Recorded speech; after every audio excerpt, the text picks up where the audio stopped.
Hello, everyone. Next, we're going to talk about the advertisement project. So we're going to look at some examples of some different advertisements.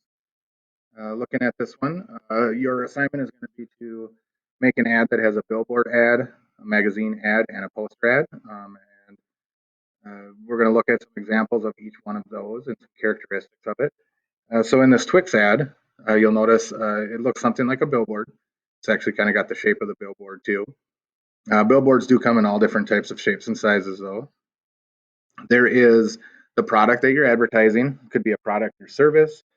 In this case, the Twix bar is in the middle. It's large. It's almost as big as the whole top to bottom display area. It also has short wording, meaning that there's not a lot to read. So think of it as driving 60 down the freeway, 70 down the freeway.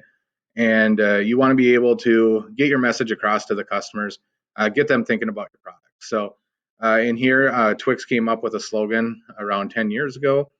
That was a left Twix, right Twix type slogan. I belong with you, you belong with me. You'll see that in the wording. Also, another thing to note is the high contrast of colors. On the left side, it has the light yellow background with the red lettering, and then on the right side, it's just the opposite. Makes that lettering readable. So when you're choosing your color of your font, you're going to want to make sure that it stands out from your background. Next one we're going to look at is a magazine ad. So again, it has the product image in there, but maybe not quite as big. Think of a magazine of being able to sit down and take your time reading through it. So it's going to have more wording. It's going to have more information. It may be something where they try to answer some questions that customers might have for it. They'd be like, what's the difference between right Twix and left Twix? So down on here, it shows one of a kind. This side shows unique process. And then it goes through and explains some of those things. So think about that as you're creating your magazine ad. And also, the same type of thing of high contrast lettering. Make sure that the product's visible. In this example, the product was, they broke a Twix bar in half so you could actually see what's inside of it with the cookie on the bottom and the caramel wrapped in the chocolate. This may be an example of something that you would see in a poster. It could be something on a grocery store. You walk into Quick Trip, this is stuck on the door, and it gets you thinking about, oh yeah, maybe I haven't had a Twix in a while, and so it gets you thinking about it, and also think about the audience that you're trying to portray, because here, it almost looks like the explicit lyrics logo that's on music, peanut butter advisory, unexpected content. So they're trying to kind of appeal to that younger generation by incorporating that symbolism into their project. Another example, this could possibly be a billboard. It could maybe be a poster as well. But again, the left Twix, right Twix shows kind of the factory, so it kind of brings a personality to it a little bit of how the products are made.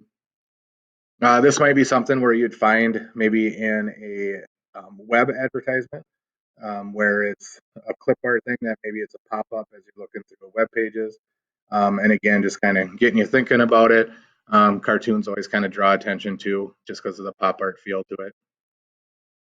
Another thing that you could do is take your product and kind of re-image or reshape it. So if you look at this one again, you have the Twix wrapper, you have the Twix bars themselves, but then on the bottom they made it look like it was a Tetris game. I think most people are familiar with Tetris and how Tetris works, where you turn blocks different directions and make them fit to complete lines. So they kind of wanted to put that imagery into their poster ad here. This could be a one-page magazine ad too, even though it doesn't have a lot of wording to it. Another example to think about is the time of year. And so I'm just going to hit this for a second. The time of year with it. So on the bottom here, you'll see it says Merry Twixmas. So again, try to move this for you here. The Twix itself, they made it look like it's a tree with little snow on it, and then also the Santa and the reindeer in the background. Now you can see the logo on the bottom where it says uh, slogan, I guess it says Merry Twixmas. So again, they're kind of rebranding it. This is an ad that you would see probably in the wintertime, not something you'd see in the summer. So kind of think about when you're thinking about the audience you want to reach out to, you're also kind of thinking about the time of year to draw attention to it. So those are some different examples of advertisements using Twix bars. Thank you.